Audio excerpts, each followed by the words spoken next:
Depuis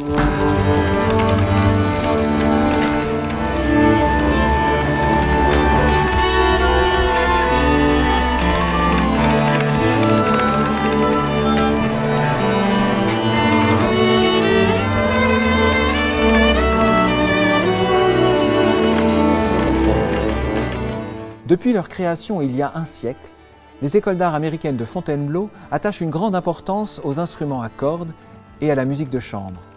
Des professeurs prestigieux, comme les violonistes Yehudi Menuhin, Alexis Galperine, Gérard Poulet ou l'altiste Bruno Pasquier, ont ainsi enseigné aux jeunes musiciens comment exprimer leur individualité tout en affinant leur écoute pour jouer avec leurs partenaires. Ces musiciens héritent d'une longue tradition qui se développe particulièrement au XVIIIe siècle, où le jeu virtuose des instruments solistes s'accompagne d'une recherche d'harmonie et d'équilibre en duo, trio ou quatuor. À cette époque, et surtout sous Louis XV, ces petites formations instrumentales sont l'occasion de concerts pour un cercle d'intimes qui se tiennent dans les appartements royaux.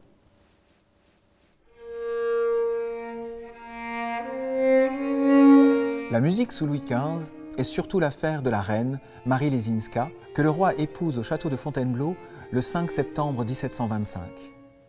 Parmi les nombreuses transformations que le roi entreprend ici, la salle du Conseil est probablement la pièce la plus représentative du style Louis XV à Fontainebleau. C'est dans ce type de décor des appartements royaux qu'il faut imaginer résonner la musique, et en particulier chez la reine qui institue tout au long de l'année des concerts de la reine, formant ainsi l'activité la plus importante de la cour. La reine aime chanter, jouer du clavecin et de la vielle. Pour ces concerts d'appartement, elle rassemble les meilleurs musiciens de la cour issus de la musique de la chambre. On donne 2 fois par semaine des grands concerts où sont interprétés des opéras-ballets et des tragédies lyriques, mais sans mise en scène, ni décor, ni costume. La reine fait également donner des petits concerts de musique de chambre composés de pièces instrumentales pour accompagner les collations, les soupers, les jeux de société ou pour agrémenter le retour d'une promenade.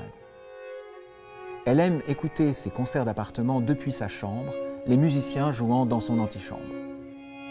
La chambre et l'antichambre de la reine à Fontainebleau ont été complètement modifiées à la fin du XVIIIe et au début du XIXe siècle. C'est la raison pour laquelle le décor qui aujourd'hui restitue le mieux l'atmosphère qui y régnait est celui de la salle du Conseil, réaménagée par Louis XV dans le goût moderne, le style rocaille. Les murs sont recouverts de lambris sculptés et dorés, enrichis d'un décor peint par Alexis Perrotte, composé de fleurs, de fruits, de paysages et d'oiseaux. Dans la partie supérieure des panneaux, Perrotte a peint les trophées des sciences et des arts, l'architecture, la sculpture, la peinture et la musique. Une douzaine de figures allégoriques peintes en camaïeu bleu ou rose représentent dans la partie centrale des panneaux les vertus et les saisons et dans la partie inférieure les 4 éléments. Pour décorer le plafond, le peintre François Boucher réalise 5 tableaux combinant son style rocaille à des formes plus classiques. Au centre, Apollon, le dieu qui préside aux arts, conduit le char du soleil pour apporter la lumière au monde. Aux 4 coins du plafond sont représentées les 4 saisons. Seul l'hiver est animé de musique, avec ses poutis jouant de la flûte ou du tambourin ou portant un masque de théâtre. L'hiver est en effet propice au divertissement d'intérieur ou aux représentations en avant-première à Fontainebleau. Ce style rocaille qui cherche par ses formes courbes et sinueuses à illustrer le goût des plaisirs aristocratiques, conduit les compositeurs à adopter de nouvelles formes mettant en avant les interprètes solistes et virtuoses. Leurs cantates et sonates, qui conviennent bien au salon, développent alors des lignes souples et virevoltantes. Et ce nouveau goût esthétique se retrouve dans la programmation des concerts de la reine.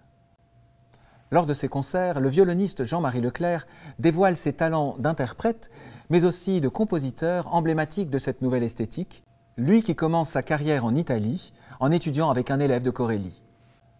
Rapidement reconnu comme l'un des grands maîtres du violon en France, il est nommé en 1733 musicien de la chapelle et de la chambre du roi Louis XV, en même temps que son collègue et rival, le violoniste italien Jean-Pierre Guignon, de son vrai nom Guignone. Leclerc et Guignon jouent donc tous les deux pour tous les concerts à la cour, que ce soit à Versailles, à Marly ou à Fontainebleau. Au concert de la reine, Leclerc interprète également ses propres œuvres, ses sonates et ses concertos. Mais Leclerc est d'un tempérament fier, et en 1737, un différend l'oppose à son rival Guignon. Aucun d'eux ne veut s'abaisser à tenir l'emploi de deuxième violon. Ils conviennent alors de changer de place tous les mois. Guignon, beau joueur, laisse Leclerc commencer.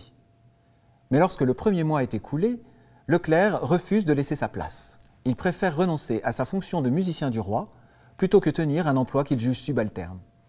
Les sonates pour deux violons de Jean-Marie Leclerc, interprétées ici par Stéphanie-Marie Degan et Rosarta Lucas, illustrent non seulement sa maîtrise de l'art du violon, mais également cette rivalité entre les deux violonistes du roi,